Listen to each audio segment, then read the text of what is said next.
Hello बच्चों, तो आओ प्रश्न को देखते हैं। समांतर श्रेणियों में रिक्त खानों अर्थात बॉक्सेस के पदों को ज्ञात कीजिए। तो बच्चों देखो, यहाँ पर हमें समांतर श्रेणी का प्रथम पद दिया गया है -4, दूसरा पद रिक्त स्थान है, तीसरा पद भी रिक्त स्थान है, चौथा पद भी रिक्त स्थान है और पांचवा पद भी रिक्त स्थान है, परंतु छठा पद हमें दिया गया है 6। तो दिए गए प्रश्न की मुख्य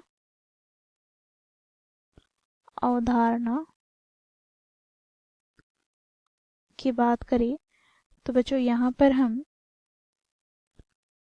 समांतर श्रेणी,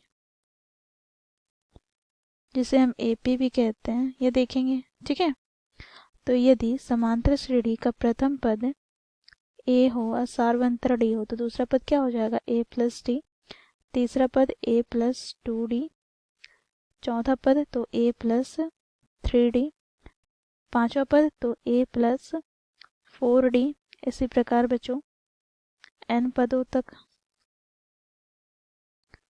तो यहाँ पर हम बात करें nवां पद की, तो nवां पद को बच्चों हम an से प्रदर्शित करते हैं।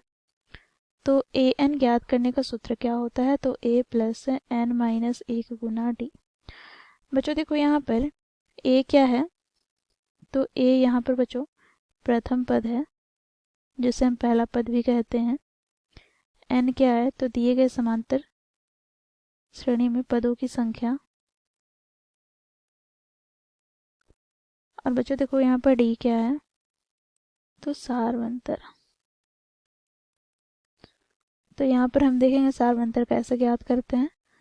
तो बच्चों देखो, दूसरा पद में से हम पहला पद हटा देते हैं, या फिर बच्चों देखो तीसरा पद में से हम दूसरा पद घटा देते हैं, या फिर चौथे पद में से हम तीसरे पद को घटा देते हैं।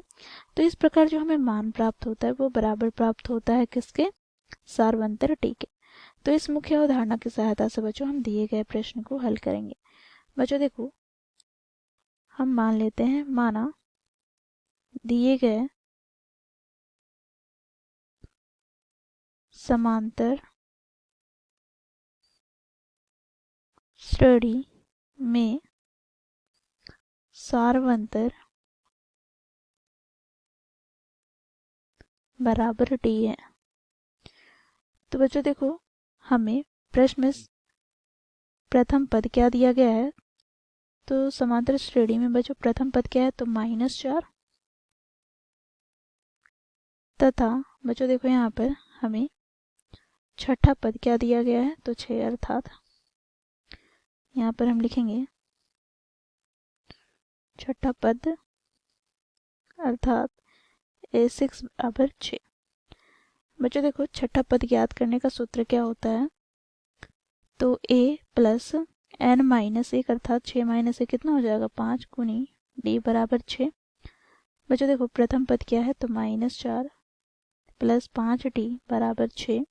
तो यहाँ से हमें प्राप्त हो जाएगा 5d बराबर 6 प्लस 4, अर्थात यहाँ से हमें प्राप्त हो जाएगा d बराबर 10/5 अर्थात 2। तो यहाँ से हम कह सकते हैं कि हमें सार्वंतर d बराबर प्राप्त हो गया 2। ठीक है, तो बच्चों देखो, हमें ज्ञात है प्रथम पद अर्थात a बराबर क्या दिया गया है? तो देखो -4। तो अब यहाँ से हम दूसरा पद ज्ञात कर लेंगे। तो a2 बराबर क्या हो जाएगा? तो a प्लस टी अर्थात -4 प्लस 2 अर्थात -2। इसी प्रकार बच्चों हम तीसरा पद ज्ञात कर लेंगे, तो a प्लस 2d हो जाएगा। तो ये हमें प्राप्त हो जाएगा -4 प्लस 2 दूनी 4 अर्थात 0। अब चौथा पद ज्ञात कर लेते हैं, तो a प्लस 3d अर्थात -4 प्लस 3 दूनी 6 अर्थात प्लस 2। अब पांचवा पद की बात करें तो a5 हमें क्या प्राप्त हो जाएगा? तो a प्लस 4d बराबर -4 प्लस का बच्चों देखो 4 दूनी 8 अर्थात हमें प्राप्त हो गया प्लस का 4। तो इस प्रकार बच्चों हमें दूसरा, तीसरा, चौथा और पांचवा पद प्राप्त हो गया। तो अब यहाँ पर हम रिक्त स्थान को भरते हैं। तो रिक्त स्थान पर क्या हो जाएगा? तो दूसरा पद -2 तीसरा पद शून्य, चौथा पद 2, पांचवा पद 4। तो इस प्रकार बच्चों हम लोगों ने दिए गए प्रश्न को मुख्य अवधारणा की सहायता से हल किया। आशा करती हूँ आप लोगों को यह प्रश्न समझ में आया होगा। धन्यवाद।